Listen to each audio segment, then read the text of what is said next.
پہلے جب ہم 26 ترمیم ہم ریجیکٹ کر چکے ہیں تو ہمیں بالکل بھی اس کمیٹی کا حصہ نہیں بننا چاہیے. جس کا نقصان ہونا تھا قوم کا نقصان تو پہلے ہو چکا ہے. آپ نے جو اغواکاری کر کے رات کے اندھیرے میں آئین کے اوپر شب خون مارا اور اب آپ اپنی مرضی کی جو ججز اپوائنٹمنٹ کرنا چاہتے ہیں وہ بھی وہ پارلیمنٹ جس کو پارلیمنٹ کہنا بھی پارلیمنٹ کی توہین ہے, کیونکہ یہاں سارے فارم 47 والے بیٹھے ہوئے, وہ تو الیکٹ ہو کر بھی نہیں آئے. تو پھر پاکستان کا نقصان ہے, صرف پی ٹی آئی کا نہیں. پی ٹی آئی بالکل اس کمیٹی میں نہیں بیٹھے گی, ہمیں بالکل اپنی انپٹ نہیں دینی چاہیے. اور میں سمجھتی ہوں کہ چونکہ ہم نے آلریڈی 26 ترمیم کو ریجیکٹ کیا ہوا ہے, تو جو انہوں نے اپنی مرضی کے فیصلے کرنے ہیں عوام کے اوپر تھوپنے ہیں وہ کریں, جو اپنی مرضی کریں. علی امین گنڈا پور نے احتجاج کا اعلان کیا ہے, اس احتجاج کی شدت کتنی ہوگی؟ ابھی تو دیکھیں پوری کمیٹی بیٹھے گی. ابھی تو ظاہری بات ہے ہم اپنے تمام ایم این ایز کو, تمام لوگوں کو, آج آپ کے سامنے میں خود پہلی دفعہ آئی ہوں, کیونکہ ظاہری بات ہے یہاں تو پاکستان میں تو کسی کی بھی, چاہے آپ ایم این اے ہوں چاہے آپ پارلیمنٹیرین ہوں, آپ کا بس پاکستان تحریک انصاف سے جو ہے وہ ہونا چاہیے, تعلق ہونا چاہیے. باقی پھر اغوا کرنے والوں نے آپ کو اغوا کر لینا ہے, زبردستی کرنے والوں نے آپ کو کر لینا ہے.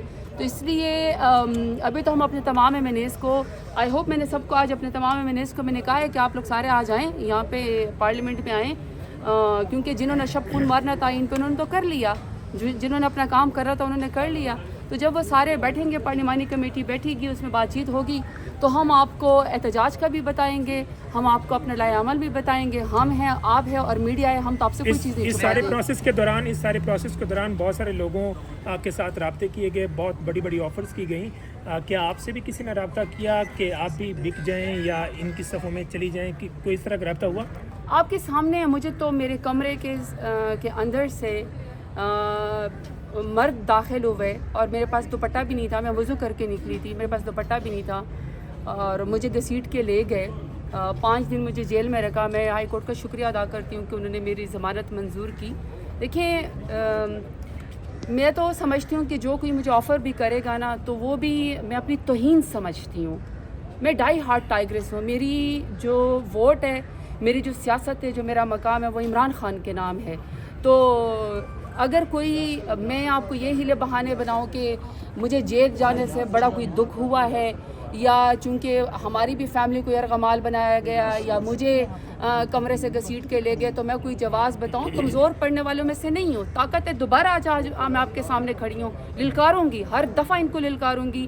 آفر شافر کی کوئی حیثیت نہیں ہے. اصل حیثیت ہے مسلمہ حیثیت کہ آپ اپنی پارٹی سے وفاداری نبھائیں, آپ اپنی پارٹی کے نام پہ ووٹ لے کر آئیں. میں عمران خان کے نام پہ ووٹ لے کر آئی ہوں, تو اس لیے کوئی دلیل نہیں چلے گی, کوئی عذر نہیں چلے گا, کوئی ریزن نہیں چلے گی, کوئی کمزوری نہیں چلے گی کہ چونکہ میرے ساتھ یہ ہوا تھا تو لہٰذا یہ والی آفر کی گئی, تو لہٰذا کمزور پڑنے کا کوئی موقع تھا, تو جی لہٰذا اپنی پارٹی سے غداری کرو. میں نے پہلے بھی کہا وہ آخری دن ہوگا جس دن میں عمران خان سے غداری کروں. یہ بتائیے گا یہ جبر کا دن جو کیسا ووٹ گزرے؟ دیا ہے علی امین گنڈا پور نے اس کے خلاف بڑا سخت بیان دیا ہے. مبارک زیب کے حوالے سے بتائیے گا کہ ان کو ٹکٹ دینے کا فیصلہ جو تھا وہ غلط تھا.